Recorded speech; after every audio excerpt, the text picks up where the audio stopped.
Erick Thohir beri kode Indonesia akan jadi tuan rumah event dunia besar lagi usai Piala Dunia U17 2023. Laga PSIS Semarang versus PSS Sleman ricuh, 5 bus supporter tamu dirusak, sopir diancam celurit hingga dijarah. Diremehkan Bung Towel, Rafael Struijk langsung cetak 2 gol untuk klubnya.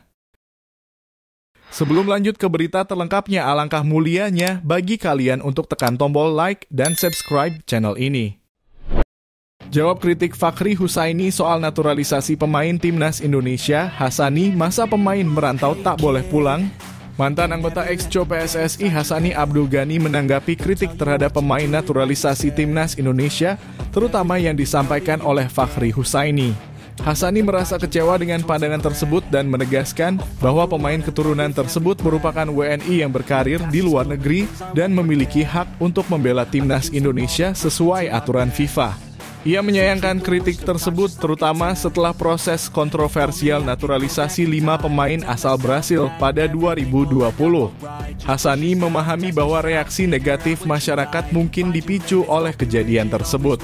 Namun ia menekankan bahwa pemain seperti Wilber Jardim dan Amar Raihan di timnas U17 Indonesia bukan hasil naturalisasi, melainkan WNI yang tinggal di luar negeri dan dapat bermain karena memiliki paspor Indonesia.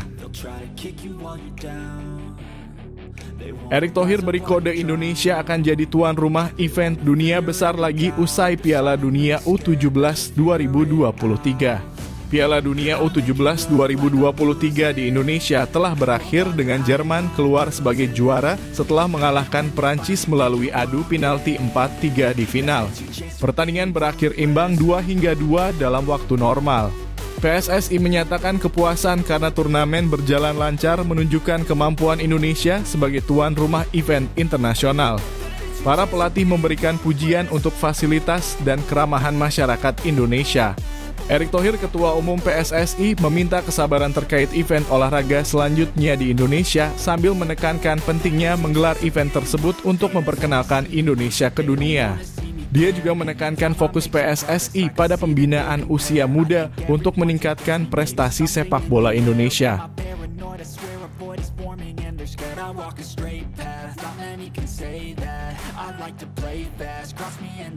Laga PSIS Semarang versus PSS Sleman ricuh, 5 bus supporter tamu dirusak, sopir diancam celurit hingga dijarah.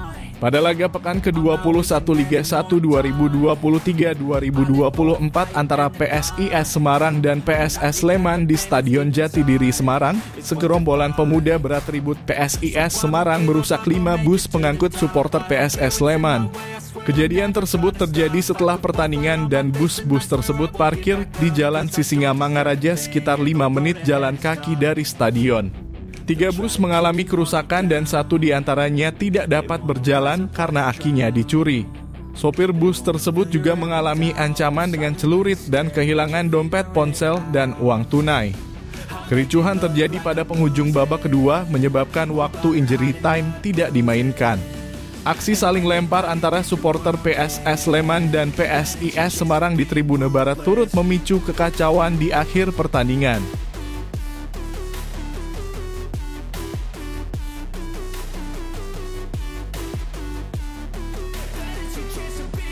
Striker timnas Indonesia putri bocorkan klub Jerman yang jadi pelabuhan barunya musim depan. Penyerang timnas Indonesia putri Claudia Schooneman mengumumkan klub Liga Putri Jerman yang akan menjadi tujuannya pada musim mendatang. Pemain berusia 14 tahun ini setelah menjalani trial di Jerman berhasil memikat klub Hamburg SV. Ayah Claudia, Ralf Schooneman, menyatakan bahwa putrinya akan bermain di kompetisi Bundesliga U17 Nord untuk kategori putri. Ralf menekankan fasilitas yang mumpuni untuk pengembangan sepak bola putri di Hamburg SV Women. Claudia yang telah mengukir debut bersama timnas Indonesia putri pada usia 13 tahun mempersiapkan diri untuk bersaing dengan pemain Jerman yang memiliki fisik kuat di kompetisi tersebut.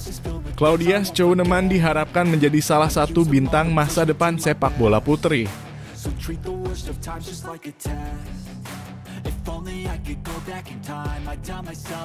Diremehkan Bung Towel, Rafael Struijk langsung cetak 2 gol untuk klubnya. Rafael Struijk membuktikan dirinya setelah mendapat kritik dari pengamat sepak bola Bung Towel dengan mencetak 2 gol dalam pertandingan Liga Belanda U21 2023-2024 antara ADO Den Haag U21 dan Football Club Groningen U21. Bung Towel sebelumnya meremehkan Rafael dan pemain naturalisasi lainnya dalam performa timnas Indonesia. Rafael yang berusia 20 tahun memberikan respons dengan mencetak 2 gol pada pertandingan tersebut, menunjukkan kemampuannya di level usia muda. Meskipun ADO Den Haag kalah 4-3, 2 gol dari Rafael membuktikan bahwa ia memiliki potensi dan waktu untuk berkembang dalam karier sepak bolanya. Dramatis, Pratama Arhan sukses bawa Tokyo Verdy promosi ke Liga 1 Jepang musim depan. Tokyo Verdy, klub yang diperkuat pemain timnas Indonesia Pratama Arhan, berhasil memastikan promosi ke J1 League 2024 secara dramatis. Kemenangan ini dicapai setelah bermain imbang 1-1 melawan Shimizu S-Pulse pada pertandingan final play-off promosi ke J1 League. Penalti dari Itsuki Someno dalam injury time babak kedua memastikan langkah Tokyo Verdy promosi, menjadikannya kali pertama sejak 2008 mereka kembali ke Liga Utama Jepang. Meskipun tertinggal lebih dulu, hasil imbang tersebut memastikan Tokyo Verdy memiliki posisi lebih tinggi di klasemen akhir J2 League musim ini, memenangkan play-off secara keseluruhan.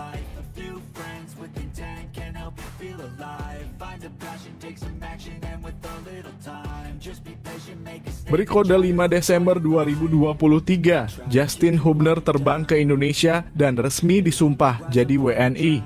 Wonderkid Timnas Indonesia Justin Hubner memberikan kode akan pergi pada 5 Desember 2023, memicu spekulasi apakah ini terkait dengan proses naturalisasi untuk Timnas. Proses naturalisasinya sudah mencapai tahap akhir dan dia tinggal menunggu surat keputusan dari Presiden RI serta pengambilan sumpah sebagai WNI. Hubner dipersiapkan untuk memperkuat Timnas di Piala Asia 2023. Dalam unggahan di Instagram, Hubner menyebut akan bepergian pada 5 Desember, memicu spekulasi netizen. Beberapa menganggap itu terkait proses naturalisasi, sementara lainnya berpendapat terkait karier klubnya di Wolverhampton Wanderers U21 Inggris. Kehadiran Hubner dinantikan oleh pencinta sepak bola Indonesia. Proses naturalisasi juga dilakukan oleh pemain keturunan lain seperti Jay Itzes dan Nathan Chu Aon.